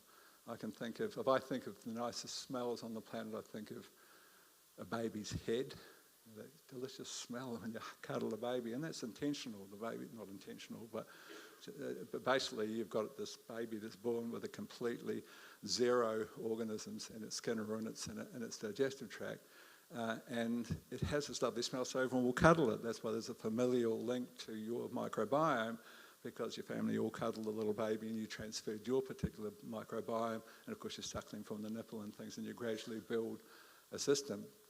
I'll just have a mouthful. Do they? That's interesting. Okay, that's interesting. That's really interesting. And but the interesting finding with these little creatures, that we now know that actinomycetes that give that healthy soil smell, that they're actually signpost creatures. They're a direct guideline as to the presence of everything else. So the better your nose knows, the better the soil smells. And you won't see an exception. You've got a bad block here and a good block here. That will have the good block will always have the nice smell. And you're measuring that signpost creature. But the new studies, or relatively new, 5 or 6 years old now, are that those exudates stimulate the production of serotonin. And serotonin, of course, is a feel-good hormone. A lack of serotonin, most of the antidepressants are relative to boosting serotonin. Well, you can boost it yourself. Go out and work with a healthy soil. You know, I can think of nothing makes me more at one with the world than being out, even though I've got 2 quite large farms, being out growing in my vegetable plot, and the sun on your shoulders, the sound of birds around you, the sweat on your brow, and the smell of a healthy soil, and you're just at peace with the world. And that's how it's supposed to be. And I reckon, there's no science, but I reckon that's part of the link to there being no suicides about guys that are working in this field. I mean, they get more passionate anyway, but I just think no one's really that comfortable, I don't think, out there poisoning their working environment and their space suit. They've all got children and grandchildren. I go onto so many vegetable farms globally where you reach down to pick up a strawberry or a pea and they say, "Don't touch that, mate. It's just been sprayed," you know, and they don't eat their own vegetables. They have their own vegetable plot out the back. People need to understand this. You know, that's why you need to have your own veggie garden, because there's so much intervention. Every 3 days there's a spray, or 2 or 3. And so it's just handy to be aware of that. So let's talk about when we talk about the perfect storm. But, you know, the good side about the sort of bad news side of the story is that there's something you can do about it. And we're going to talk about the loss of insects because it's a massively important story. So there are 50,000 different species of parasitic wasps, just for example. We use them in our apple orchard. We put out little cards with eggs of Trichogramma.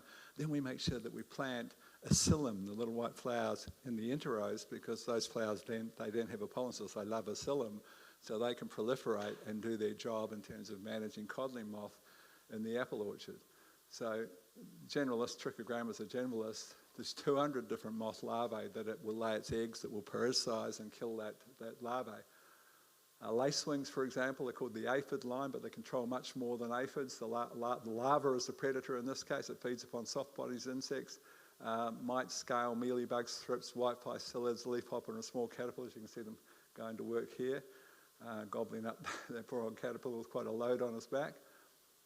But the story, basically, this isn't the story, this is just a little jump. The next slide covers that story. In 2008, German researchers determined that the vibration of honeybees above blossoms deterred caterpillars from feeding because they couldn't tell whether it was bees or parasitic wasps, and so they were familiar with, you've got to dodge these guys if you can. So a single lacewing larvae can consume 11,000 spider mites, 400 aphids, 250 leafhopper, and 6,500 scale eggs.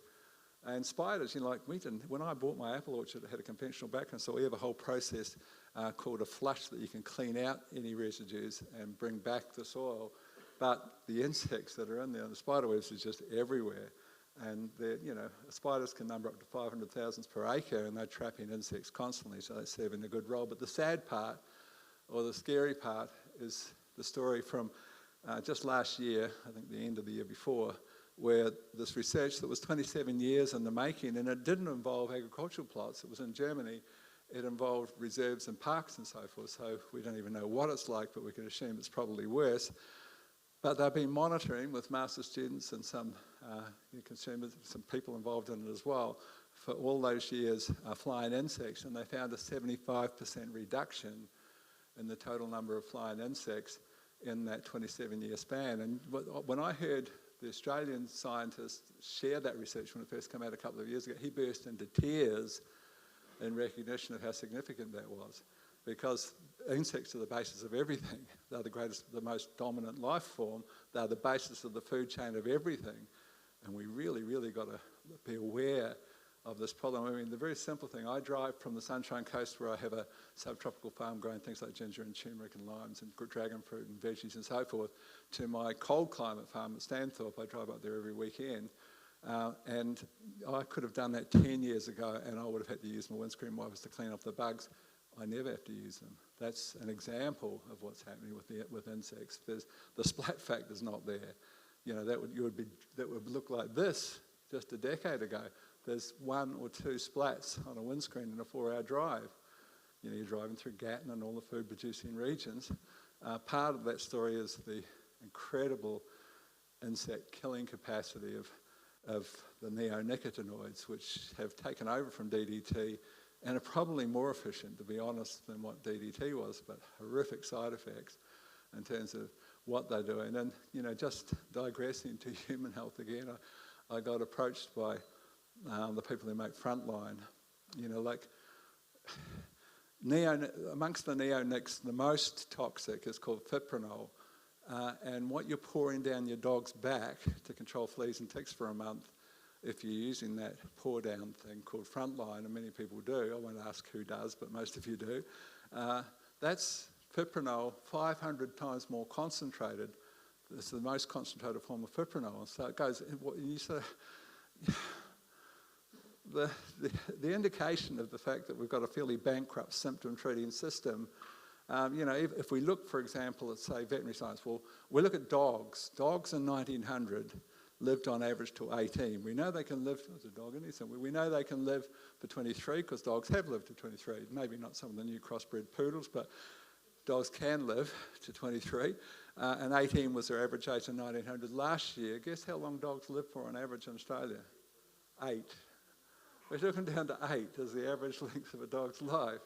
And then you see people taking their Frontline, and what do you think's happening when you put something 500 times stronger and you're pouring it down the back every month of the dog? Yeah, you don't have fleas and ticks, but it's systemic. Obviously, it's impacting the health. The dog's picking up the message here. Obviously, it's impacting the health. So how do you manage fleas and ticks? Just digressing. Sulfur, elemental sulfur, half a teaspoon for a small dog, large teaspoon for a large dog, even though it smells, sulfur smells. Dogs don't mind. They had a dog they had their nose up another dog's bottom 5 minutes ago. So they'll eat that in the food. Or I had a 96-year-old woman come in. I did some research on it afterwards, and she's onto a really good thing.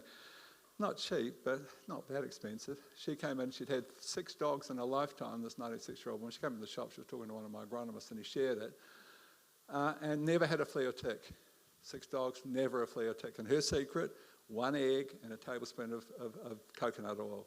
And they love it. It's a saturated fat, so they love eggs. And of course, eggs is the sulfur, and coconut oil, probably amongst the most healthy of all oils. It's got a wonderful range of mid-chain fatty acids, including lauric acid, the most protective compound, the only other source of which is breast milk. So it's a wonderful anti-parasitic thing as well. And that combination, which the dogs just wolf up, they love it, and it gives them a really nice, healthy glow. It's going to cost you the cost of an egg and a tablespoon of coconut, so maybe $1 a day or something. So it's not cheap, but nor is a vet bill. As you all know, the vets just think of a number and treble it. There's no control on their charges, and it's insanity. But anyway, so that study with that massive reduction in fly and insects has been replicated in 7, maybe more. I've just read 7 studies, including the Amazon. There's this huge decline in insects, and it's really serious that we need. So we can actually get involved in it. You look at insects, pollinators like bees, beetles, moths, butterflies, do much more than just pollinate our food. They're part of that contribution to that energy-rich food web, without which the wheels kind of fall off. The insects are some of the most underappreciated, underutilised and environmentally impacted creatures in the entire natural landscape.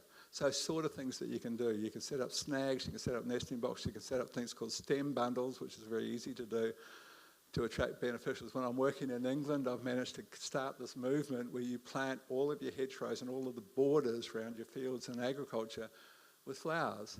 So you're bringing back all the pollinators and it looks beautiful. The farm in England's got that deal where you can walk on pathways through anyone's farm. It's a nice deal, nice arrangement. They've got pathways across the entire country that no one can stop you. You can't say, don't come on my land. It's gazetted that people can walk across certain parts of your land. And so now you've got all these flowers. It's like walking through some Garden of Eden in some regions where farmers have adopted it. And now 2 of the supermarkets have gone on and said they'll give you extra premiums if you do that on your land. So it's a nice change. It's what we all need to be thinking along those kind of thoughts. I'm doing it on my orchards, putting in flower surrounds and so forth to feed these insects. So snags can be created by drilling holes in a dead tree or a stump or a log.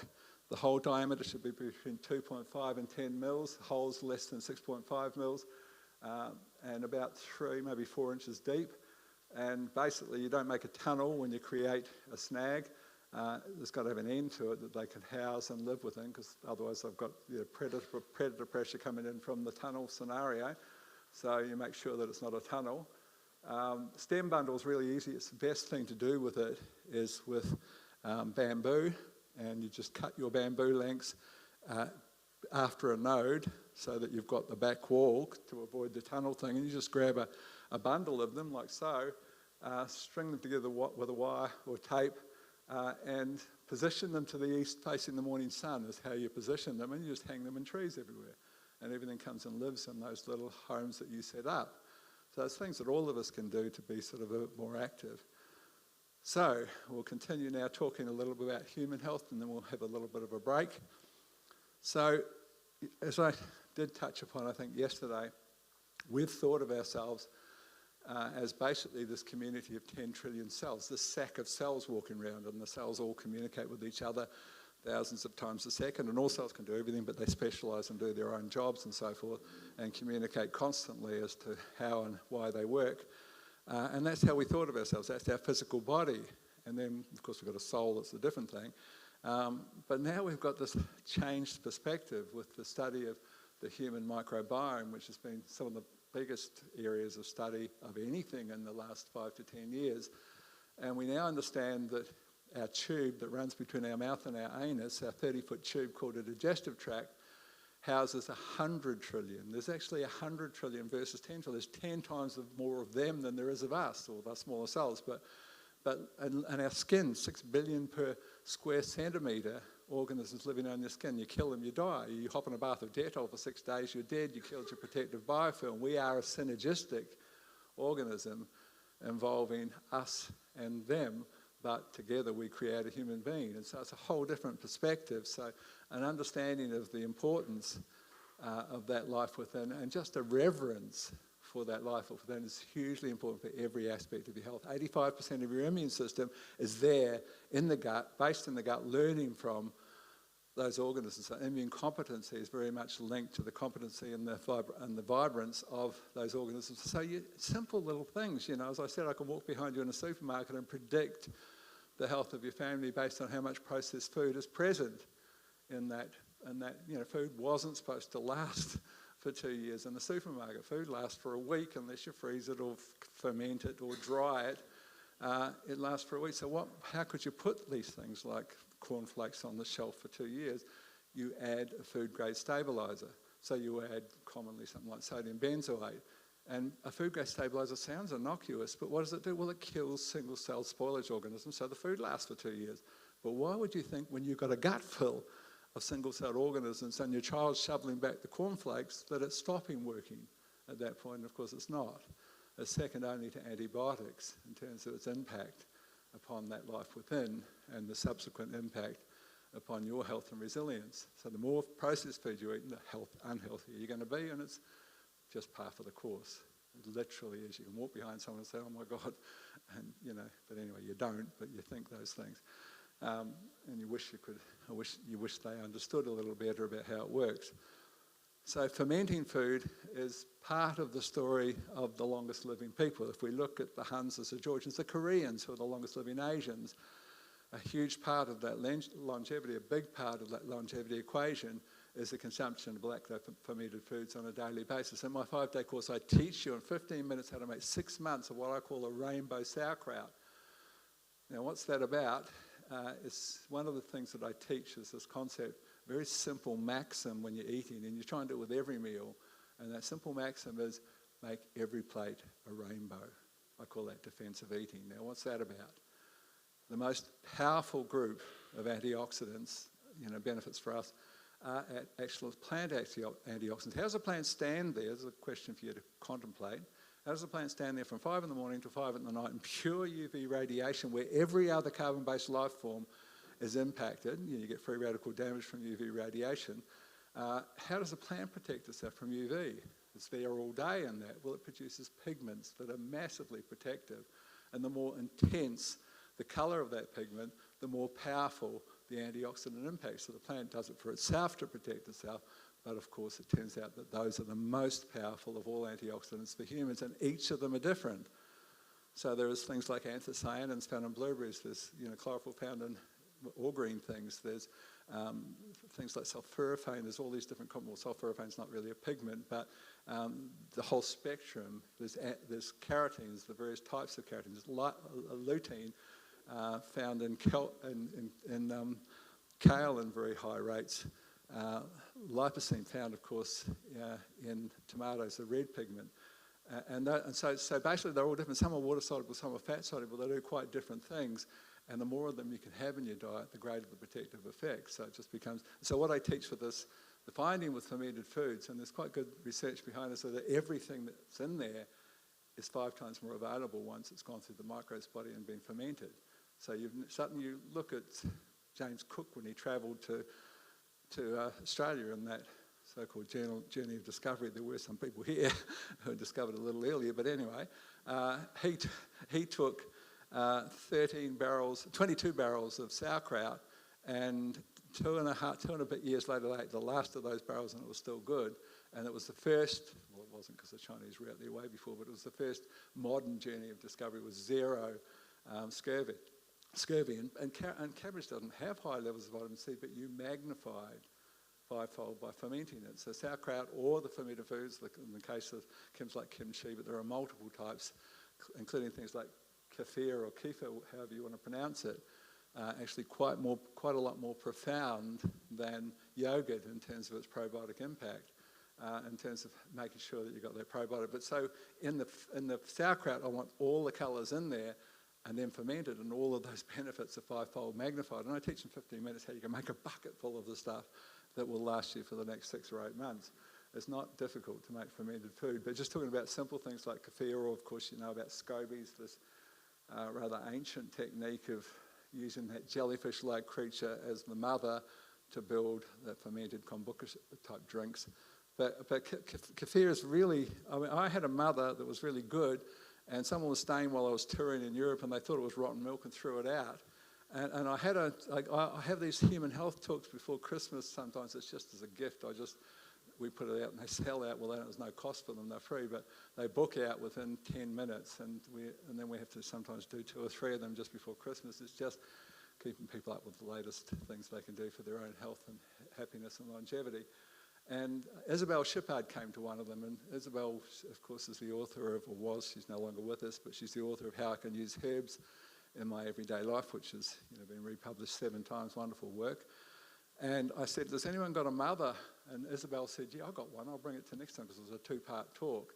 So the next week she brings in this jar with about this much kefir, and she says, this is 35 years old.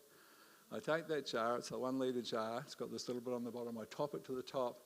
Usually a 24-hour process, it thickens up, not as thick as yogurt, but it thickens up, and then you drink this fermented drink, and you can add juice or fruit if you choose. If you don't like that tart flavour, you learn to like it, it's a nice flavour. I walked past it 2 hours later, and it had already thickened up. That's how active that 35-year-old mother was. I could have taken that and poured it in a 20-litre bucket, and 20 minutes later, 2 hours later, I could have been like Mickey Mouse's first cartoon and filled a room with this stuff. It was so active. With that, and then someone threw it out again 2 years later. Oh, heartbreaking, but anyway. So kefir is a really good thing. Let's talk about productive strategies to embrace to improve your all-important life within. Eating fermented food, of course, is a huge part of it. We talked about how you can make your own rainbow sauerkraut so simply, and it's got everything in it. So the sort of things we'll include in a rainbow sauerkraut. Red cabbage, white cabbage, spring onions, really important. There's a phenomenal study on spring onions when I was researching for a work I was working on prostate health. 1 spring onion a day, in a study of 72,200 people, reduced all forms of cancer by 71%. I mean, how hard's that to do? 1 spring onion a day, I mean, it tastes good.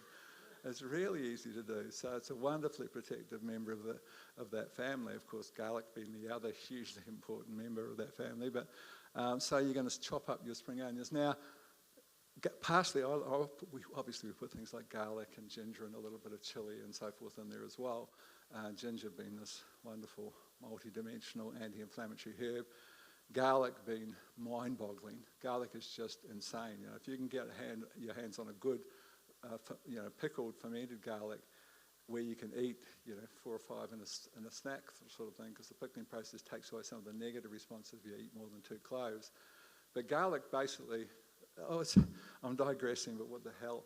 I was asked to speak at the National Garlic Conference, and I'd never really thought about growing garlic before. Now I'm a lunatic for growing garlic. We're just planting the last of our garlic at the moment, and we've planted a hectare of it. But basically, so I'm there, I'm thinking, I come from New Zealand originally, and New Zealanders are the biggest tight asses on the planet. You can hear bottoms squeaking in the street and when you go into New Zealand. And it's just, a combination of Dutch and Scottish people was very hard. You get the worst of the worst. But anyway, and so, it's true, isn't it? You know what it's like there. I'm just going to bring myself back on what I was talking about there. I started thinking about tired asses. What was it? So I go to this conference, and I'm thinking, well, why would people spend $30 or $40 a kilo on Australian garlic when you can buy Chinese garlic for $8, sometimes $7? And so then I researched the Chinese garlic. Oh my God. Here's what happens to Chinese garlic. First of all, they like it white, so they bleach it, and they bleach it for 3 hours. So it's soaked in bleach for 3 hours. Well, you need to know that bleach shouldn't be part of your laundry cabinet, that the most toxic known substance, the class 1 carcinogen, the biggest known cause of cancer is dioxins, and bleach is a dioxin. So you certainly don't want to stir your sheets with bleach. You can use hydrogen peroxide, you can use a variety of other things. Bleach should not be part of that equation. When you just soaked a food in it for 3 months, sorry, 3 hours. And then you treat it with something called maleic. It's not malic, which is an acid found in apples and other things. It's called maleic. Just Google it. There are 3 studies showing that maleic acid gives cancer to rats, and they soak it in maleic acid. That stops it sprouting prematurely. And then they irradiate it. And now, to understand the main benefit, there's lots of compounds, but by far the chief compound found in garlic is called allicin, A-L-L-I-C-I-N. It's just ridiculously protective. It lowers blood pressure. It does so many things. And allicin is formed, if you want to take garlic therapeutically, you take it 2 cloves as a therapeutic dose, you bang it with a meat tenderizer, you leave it for 11 minutes, and 2 things happen within. It's like araldite, you put 2 things together. The oxidization of the inside of that garlic takes something called allein and allease. A's always been an enzyme with anything with an A's on the end, formed to create allicin. That's how you create the medicinal compound. And then you swallow those 2 cloves that have been sitting for 11 minutes, and now you've got truly medicinal. Well, irradiation, and that's why you don't use a microwave, kills every enzyme on instantly. So there's no allicin in the Chinese garlic. There's no chief medicinal compound. And then it comes into Australia and it's soaked for another 3 hours in methyl bromide, which everything that comes into Australia is soaked in. So now I know why you pay $40 instead of $8. And then I decided I'll start growing garlic, which is what we do. And it's a wonderful crop to grow. You know, you look at the Great Plague, there was this really hard job to fill, and that was people that would wheel around the barrows saying, "Bring out your dead," because they died after a few days. And then there was this group that formed that became quite wealthy in terms of, you know, making £5 a day instead of £1 a week, because they didn't die, and no one knew their secret, and they lasted right through that plague of just they become rich in their terms of being, you know, compared to being really poor. But, you know, their £5 a day was significant, 7 days a week. And then later it was discovered what their secret was. They took a clove of garlic in each foot in their socks, and as they walked, they squashed it, and they sucked through the 2,000 pores present on the underside of your feet. They sucked up that allicin protective compound, and that was their secret for protection from the Great Plague. So it's a wonderful, wonderful compound. It's a great supplement, something really worth thinking about. It's not part of the microbiome so much, it's just garlic generally. So eating fermented food, taking probiotic supplements. Some people say, "Oh, I tried that." They do it with our BioBubble product. "I tried that and I felt crook." So it disagrees with me. No, it doesn't. That's called the die-off response. It happens very commonly with probiotics if you've got dysbiosis, if you've got an overgrowth of some undesirable organism, which many, many people have got, and you take a probiotic, the kill-off, the die-off response, see you later, the die-off response makes you feel crook. And what it means is you need it more than most people. You just take small amounts and build your way into the probiotic to get, you know, on top of that scenario. Eating prebiotic foods. Now, my favourite, and we're the largest growers now in Queensland of this, and anyone can grow it in their home garden. It's a really cool thing to grow. Who's heard of yacons before? So quite a few of you. So yacons are called the earth apple or the Peruvian apple. They are a member of the sunflower family. They grow with a very small yellow flower. There it is there, 2.5 metres high. And they have this tuber that looks like a sweet potato, but you wash it and you eat it raw, or you can chop it into salads or you can bake it if you want, but it's delicious. It tastes like a cross between an apple and a pear. Some people have different takes on what its flavour is, but I think it tastes a bit like an Archie pear, but more juicy.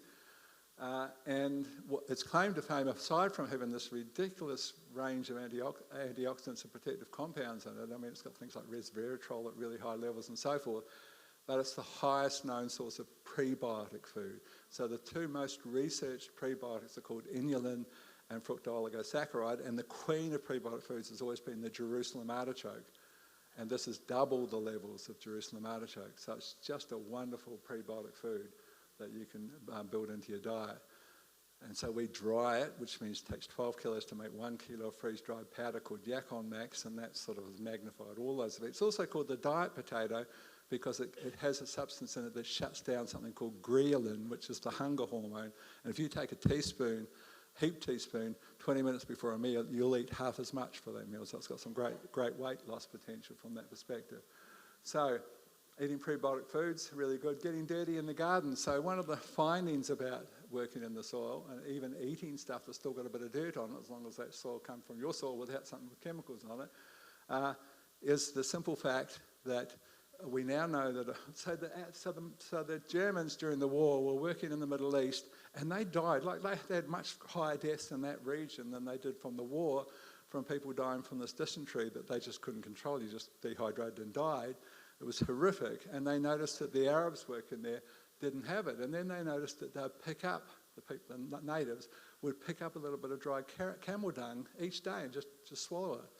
So then they sent that camel dung off, and the camel dung was really, really high in something called Bacillus subtilis, which is a prime organism found in the soil. We use it, we brew them and put them out there. They've got so many purposes.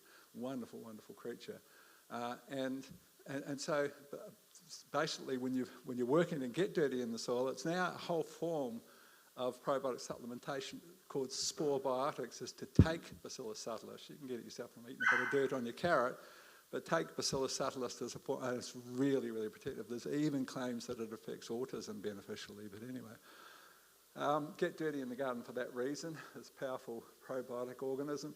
Open your windows at home. 90% of our time for some of us is spent inside, and the air is filled with organisms, and fresh air's got a whole new suite that come in and support the existing house-dwelling microbes.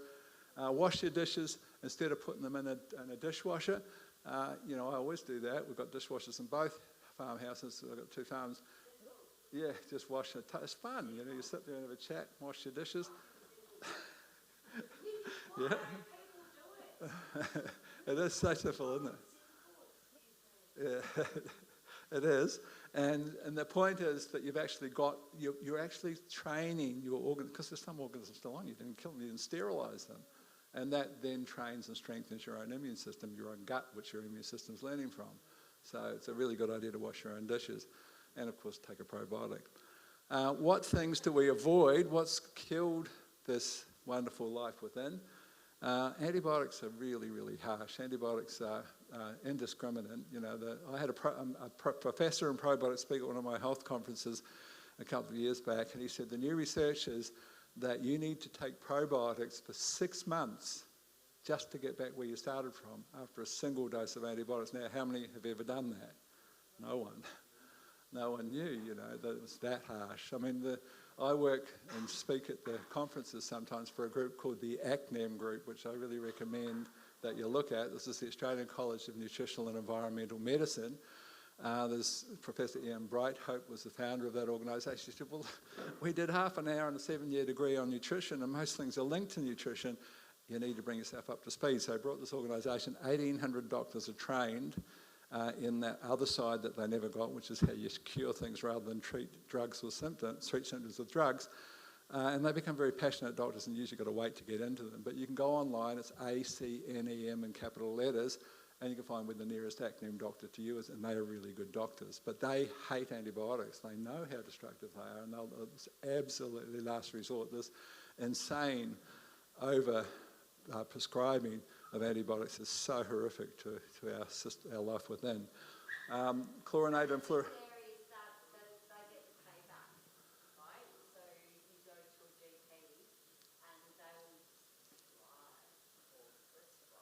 Yeah. Yeah, sometimes that's the case. Yep. And so chloridated and fluoridated water. So in Queensland, we didn't get a choice when Anna Bligh decided she was going to fluoridate our water. Well, there's quite a few European companies that have banned fluoride for a variety of reasons, including the fact that it can calcify your pineal gland, and there's a whole story about that we won't go into. But chlorination of fluoridated water is quite harsh, and you can say, well, I've got a carbon filter. Well, that takes the chloride, but it doesn't take the fluoride. You've got to go through reverse osmosis, and your shower doesn't have that, so your skin's open in a hot shower and you're sucking it in anyway. So that's one of the other things that does, and it's a reason that many, many people should look at their iodine levels, and the very simple thing's called an iodine patch test, where you take some potassium iodide from the supermarket. You can go online and see how to do it. Soft tissue, sometimes the inside of your leg or inside your wrist. You paint it on, and it's the length at which it takes for that to be sucked up. If your body's hungry for iodine, it just goes woof, and within half an hour there's no orange stain there. If the stain's there the next day, there's a time scale that you'll be given. If the stain's there the next day, that's an indication that you need iodine, and many of us, believe me, because we test in the 5-day course, we used to do tests for it, not with that test, but with a hair and urine test. and many, many people need iodine. And the major reason for that, iodine is part of a group of trace minerals called the halogens in the atomic table, all of which have a big impact. But iodine's like the little runt of the litter that gets stomped on by the other three halogens. And the other three halogens are chloride, fluoride, and bromide. And bromide is in every curtain you buy, every lounge suite you buy, every carpet you buy. It's a fire retardant chemical that's just in the air we breathe, and there are other toxic things. Yeah, quite often the case. Quite often the case. So basically, so consequently, people need to touch up on their iodine. So the highest source of iodine is kelp. And so the Japanese have the lowest thyroid problems in the world because iodine is the most important single nutrient for thyroid health, and underactive thyroid's a classic symptom of a deficiency of iodine. So you can take Lugol solution 5 drops a day, whatever, but it's a really good thing to address. I don't know how I digressed out that far, but anyway, processed food, we talked about it. The stabilisers don't stop working when they go down your gut. The more processed food you eat, the less capacity your beneficial gut organisms will have. The concept of this antibacterial soaps and whites where you just clean everything, this ridiculous sense of covering it, cleaning every surface is nonsense. And you weren't supposed to be living in a sterile system, certainly not sterilising your skin, as of course we've done with COVID. The contraceptive pill and some of the other hormone-based treatments actually create an imbalance. Proton pump inhibitors are quite harsh in terms of just creating a different group of organisms that aren't particularly to your benefit if you take them for a long time. C-section, of course, the vagina is actually jam-packed with a soup of organisms to try and introduce something to that new baby with a completely sterile digestive tract. And C-section, you kind of missed the boat on that thing. So okay. Stress. So it's interesting we talk about stress and anxiety, and I asked the question yesterday, and there's a few new people amongst, so we'll ask the question again. How many can tell me, in all honesty, that you don't feel stress and anxiety on a regular basis you'd rather not feel? Who can tell me they're stress-free? I've got one person there, that's good. 2, good. You need to ask the secret, probably what that secret is, unless you're a lying bastard, of course. Just joking. But, it's this insane amount of stress that's out there. It's this weird world we created that's sort of counterproductive to everything that we're here for, which is peace and happiness, and the opposite of stress and anxiety. But one of the interesting things with stress and anxiety is that our gut organisms produce 6 B group vitamins, and the one they produce most predominantly is vitamin B6. And they produce it, and basically, so our gut soup is filled with B6 that's been produced by our probiotic organisms. And when they want some of that B6, which they need for multiple processes, they can just suck some of it back. And if we're stressed, B6 is called the stress vitamin, we suck up all that B6. And when they come to take some of their own B6 back, and it's not there, they die in the absence of their own B6. So stress indirectly is linked to dysbiosis and a killing off of good guys. It's interesting. So it's one of the reasons that many of us, all of us that couldn't put our hand up, perhaps should look at B6 supplementation to compensate for that phenomenon. Glyphosate, we'll have a couple more quick things in this segment and then we'll have ourselves a little break. Glyphosate, of course, it shuts down something called the shikimate pathway, which affects the gut organisms, affects the immunity of your gut organisms, which means they're less capable of sharing that immune understanding with your own immune system, and hence we see things like the autoimmune diseases running rampant, which we now find is quite strongly linked to glyphosate in our diet and the world's most widely used farm chemical. Feedlot meat, don't ever believe for one moment that feedlot beef is better. The supermarkets would have you believe it with all of these cuts of feedlot beef. Never believe that that's better than grass-fed. It's just insane nutritionally. It's almost comparable to farm salmon versus wild salmon. Farm salmons are just total junk food. I mean, if you've ever been to a salmon farm, you'll understand the equation. You pull them out in the last few weeks every 10 days and inject them with antibiotic because they're in such unhygienic conditions, they're prone to disease. And then they don't have that pink pigment, which comes from astaxanthin, that comes from eating algae, because they don't eat algae. And so you actually squirt a dye into them, so the pink colour is just a dye, and it's quite a dubious dye if you have a look at it and study it.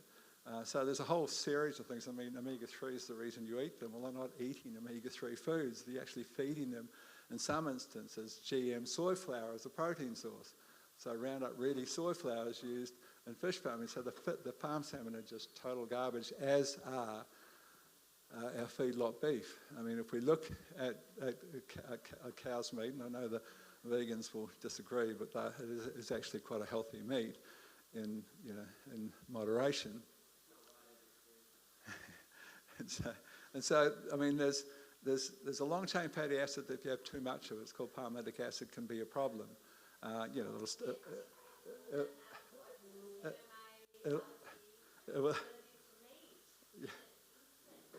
true. Okay. Yeah, I know about that story. It's not a good one. And so basically, where was I? Oh yeah, so that's okay. So back to the story of the feedlot beef. So you're feeding them grain, which no one's supposed to eat. I mean, I've got doctor friends, and quite a number of them, who've just adopted this thing of saying, stop eating so much. It has nothing to do with gluten, just stop eating wheat constantly. You weren't supposed to have your cereal, your muesli, whatever, followed by your toast, followed by your lunch, which is a roll or a sandwich, followed by pasta or whatever. It's just way too much cereal grain. There's a whole range of negatives associated with that aren't gluten, that are just too much cereal. And basically that's what we're feeding these cattle. They weren't supposed to eat cereal grains. And part of the story, it's a hugely important part of the story of your health, and this very, very strong link to every degenerative disease. Every single disease has this very, very powerful inflammatory link. There's inflammation linked to every degenerative disease, whether it's cancer or type 2 diabetes or stroke or whatever. And so obviously if you're going to peel the onion and say, well, how's that working?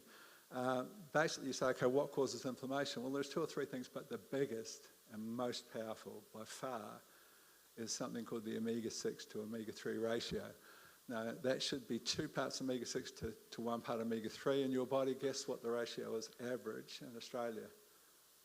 20 to 1, yes. And 20 to 1 in Australia, 26 to 1 in the US.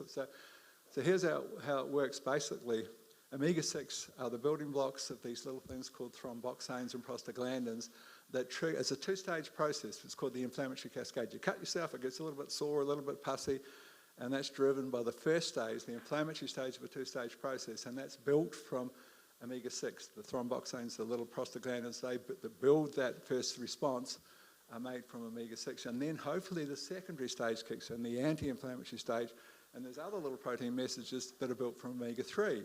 And the ratio is supposed to be 2 to 1. So what happens if you're 20 to 1? You've got 10 times more, you're inflamed. And it's hugely linked to disease generally. So it's a huge thing to address, to become more proactive with your own health management. And when we say, okay, well, where's that coming from? Well, what do you think grains are? Grains, what you do to change that ratio is you dump the junk oils, the sunflower, the safflower, the canola, the peanut or the soil, they're all omega-6 dominated. You dump the margarine, a very simple thing with margarine, and I use the analogy for everything. I just don't have to be organic, it's just, does nature approve of this? Well, here's how you test whether nature approves of margarine. You take a scoop of margarine, put it on a saucer, take a scoop of butter, and the margarine mustn't have butter because sometimes they add butter to margarine to make it more palatable. Straight margarine on a plate and a plate full of butter. Sit it out on the lawn, sit back on your veranda and watch what happens. Within minutes, something comes from the butter. There'll be dogs, there'll be birds, there'll be flies, there'll be microorganisms if you had a microscope. Everything comes from the scratch. It's like the word's out, there's some great tucker, let's get into it.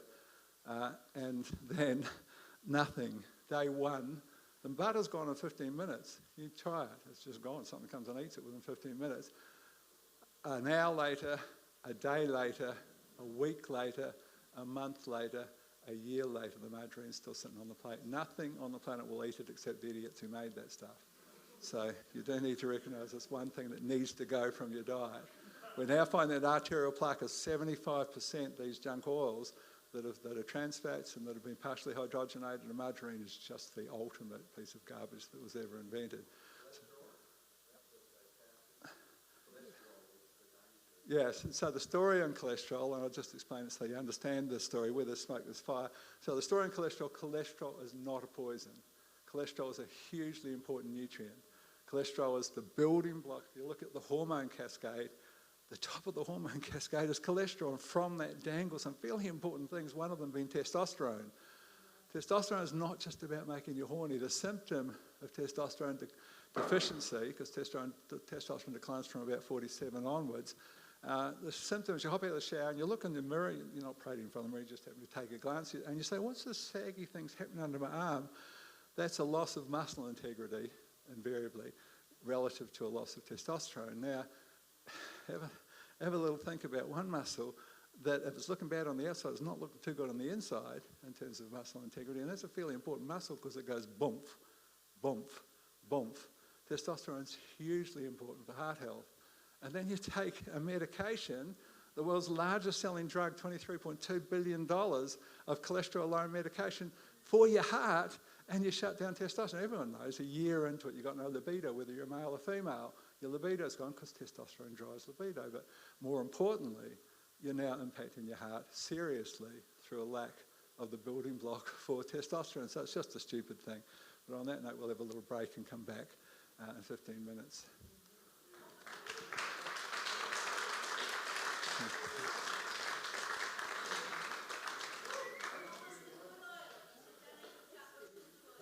Oh, so the good oil, I'll just finish that story. Okay, so what are you going to cook with? Butter, as the French do, got the lowest heart disease rate in Europe, and they cook everything with butter and cream as the French gravy. Coconut oil, wonderful. Olive oil, not for cooking. For Mediterranean diet's about olive oil being dipped in your bread, and olive oil's got a low smoke point, and you can damage it quite easily. So you certainly don't want to deep fry an olive oil. Red palm oil, the best oil in the world. It comes from immature, of course you're saying, oh, it's Malaysia, but no, you can buy it. We have one called Red Gold, but there's a few others on the market. Wonderful, wonderful thing. The red colour comes from the highest known source of carotenes, and it also has all 8 forms of vitamin E, and the highest known source is so high in antioxidants that you can't oxidise it. You could deep fry every day with it and you can't damage it, and there's no oil that can do that. So it's called red palm oil, harvested from immature, cold pressed out of immature red palm kernels, so it's not the next stage, but a wonderful medium chain fatty acid that's super protected. But coconut oil is wonderful. Coconut oil is an incredible oil, and it's got a higher smoke point, and that's probably the best of the cooking oils, along with red palm oil and something simple as butter or ghee. Macadamia, really good. So is avocado, a bit more expensive, but they're both really good. They've got higher smoke points and they're really good cooking oils. Yeah. So what was that? What was that?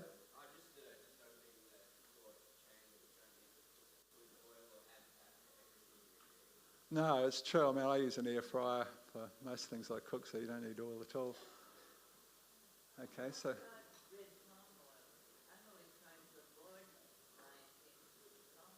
Yeah, so the palm oil story is, there's good reasons in the fact that Indonesia and Malaysia have stripped most of the forest and poked the remaining orangutans into one little corner, and that's the reason that we don't use it. But there's red palm oil comes from all over. We get it from South America. It's organically, they just harvest it wild. So that's the kind of source that you need. But even having said that, I'm a pragmatic person, and people hate it when I say this, so I shouldn't say it, but what the hell, I'm going to anyway. I think people are more important than animals. I'm saying what we've done is horrific, and we've got to stop doing it now. We need to put millions into not allowing any extension at all of what we've done, which is destroy all that incredibly precious, immeasurably precious rainforest to get to the point we've got to. That has to stop now, and we've got to put everything into saving those orangutans. But why would you waste this incredible resource? Why wouldn't you harvest that red palm oil? Stop them using chemicals on it, harvest it. I mean, it's amazing. It's protective against Alzheimer's. 1 in 4 of us now get Alzheimer's. It's absolutely amazing. Well, why would you say, we're not touching that? I reckon, if you can find a sustainable source of it, it should be used. Yes? Well, the biggest thing with the Roundup Ready story is, I'll explain quickly. So how Roundup, or glyphosate's the active chemical, operates, its mode of action is it shuts down something called the shikimate system. So mammals don't have a shikimate system, so that's how they got away with it. So there's no worries, mate, it doesn't hurt us because we don't have a shikimate, a pathway it's called. And so it's 2 amino acids that govern immunity. It's what the shikimate pathway is involved in. So microbes have it, plants have it, fish have it, birds have it, but mammals don't. And so basically, that's how you kill a plant. You shut down the plant's immunity, and any opportunistic organism, usually the same group, kill the plant within a week. That's how you kill it. But now, when you're eating that Roundup Ready, that's Roundup Ready is soy that's been sprayed with glyphosate 3 times because it's been genetically modified so that it won't die with Roundup. And then you eat that, and then your gut organisms are impacted. Anyway, yeah, sorry.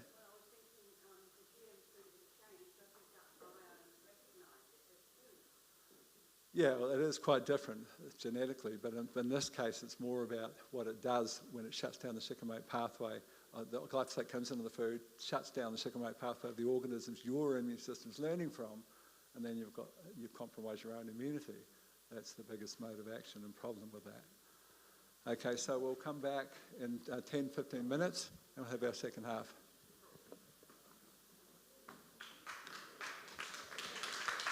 Thank you.